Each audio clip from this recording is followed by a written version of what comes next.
Assalomu alaykum kanalimiz kuzatuvchilari. Bugungi 3-sinf matematikasini darslarini ko'ryapmiz. Bugungi dars 37-dars. Mavzusi narx, miqdor va qiymat ekan. Shundan uyga vazifalarni qaraymiz. 10-vazifa. Jadval asosida masalani yeching.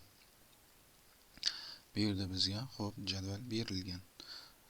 Misol uchun birinchi qatorida chetni narxi berilyapti, ya'ni u A bilan belgilangan. Narxi belgilanyapti.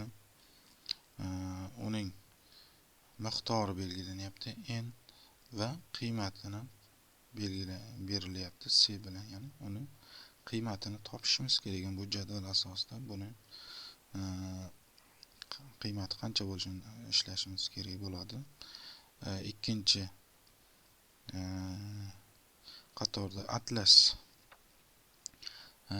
uning narxi berilyapti. Mana 48300 so'm metri miqdor berilyapti. Qanchaligi 7 metr va endi uning qiymatini topish kerak bo'ladi.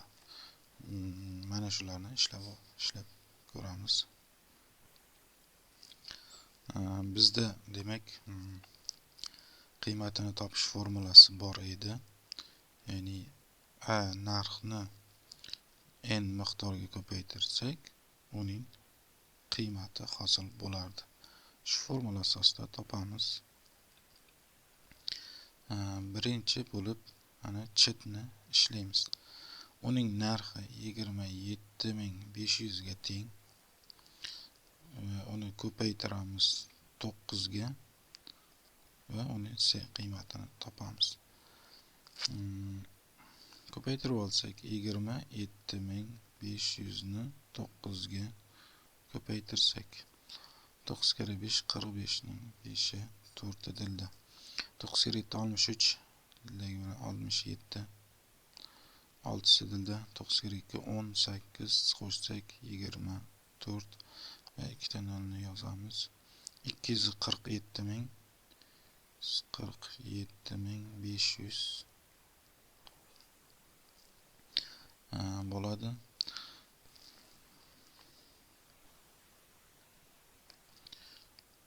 Endi ikkinchi atlasni ishlaymiz. Uning 48300 so'm ekan buni metri va 7 metr olinyapti. Yani 7 ga ko'paytiramiz. 48300 ni ko'paytiramiz 7 ga. 21 x edildi. 56 2 bilan 57 ni 7si 5 edildi. 7 kere 4 28 qo'shsak 33 va ikkita nolni yozsak 337100 ekan. Bu atlasni qiymati.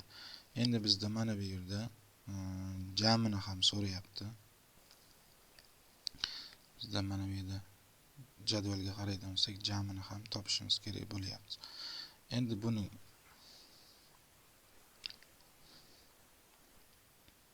jamini hisoblaydigan bo'lsak, 247500 ga qo'shamiz 337100 ni. 247500 qo'shilgan 337100 0 0 6 14 1 tilda 7 tildagi bilan 8 bu 5 584600 bo'ldi. Jami qiymati bularni 584600 so'm ekan. Mana masalamizni yechib oldik.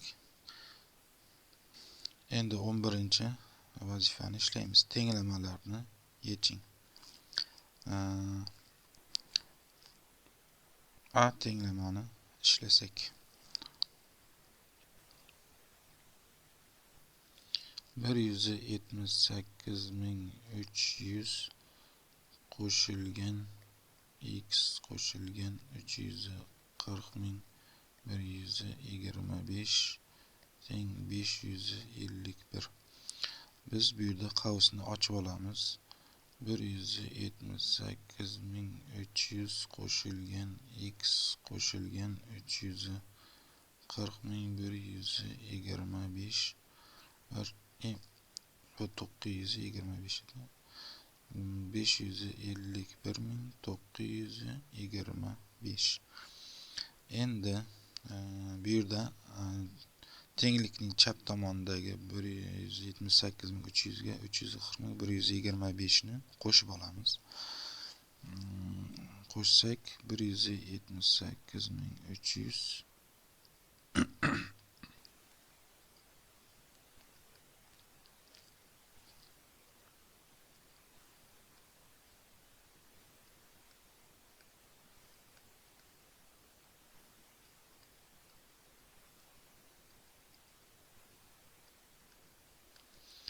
518.425 qo'shilgan x teng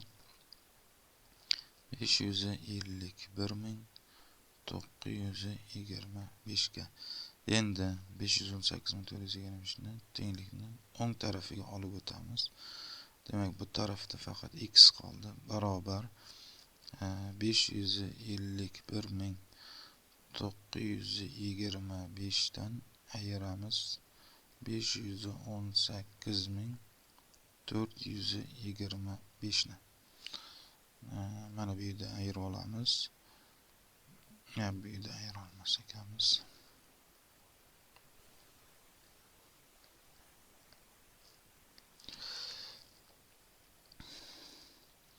551.925 dan ayiramiz 518.425 ni.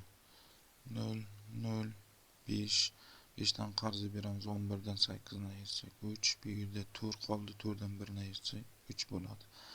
33.500 x teng 33.500 ga.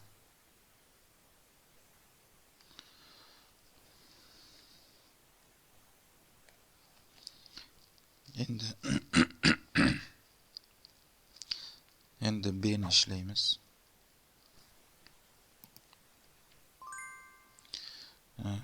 423.700 ayrilgan x ayrilgan 60.498 qavs yopiladi. Barobar 121.156. Qavsni ochib olamiz. Demak, qavsni ochishda e'tibor beramiz. Qavs oldida minus ishora turibdi. Bu qavs ichidagi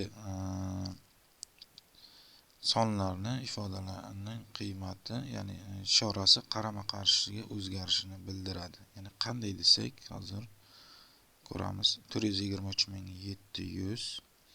Demak, x imiz qavs ichida turibdi. Uning oldida hech qanday ishora yo'q. Demak, bu musbat.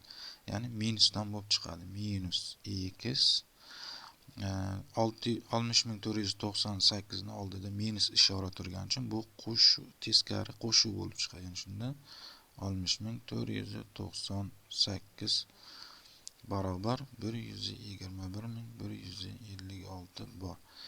Mana shu holatda qavsni ochib olamiz.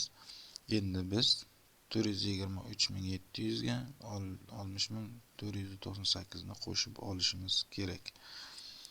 423.700 ga qo'shamiz 60.498 ni. 8 bu 9 7 ga 4 11 bir dilda 3 dildagi bilan 4 bu 8 va 48.484.198 yozamiz. 484.198 184.198 ayrilgan x teng 121.156 ga. Endi noma'lum x'imiz o'rtada kelib qolgani uchun buni tenglikni o'ng tarafiga olib o'tamiz. Tenglikni o'ng tomondagi 121.156 sonini tenglikni chap tarafiga olib o'tamiz. Ishoralari e'tibor beramiz. Ya'ni ishoralar e'tibor berganimizda, misol x'imiz bu yoqqa plyus bo'lib o'tadi, 120.156 bu yoqqa minus bo'lib o'tadi. Ya'ni hech narsa o'zgarmagandek bo'ladi.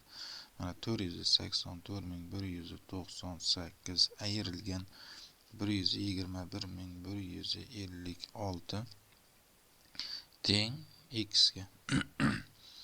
Endi 484.198 dan ayiramiz 121.156 ni. 8 dan 6 ni ayirsak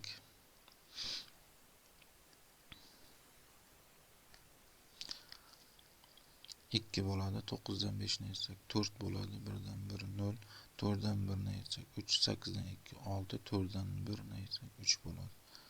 Demak 363.042 ga teng ekan x'imiz. Yoki x teng desak ham bo'laveradi. 363.042 ga. Mana bu ifodani ham, b tenglamamizni ham ishlab oldik. E'tiborlaringiz uchun rahmat. Bizning kanalni kuzatishda davom etingizlar.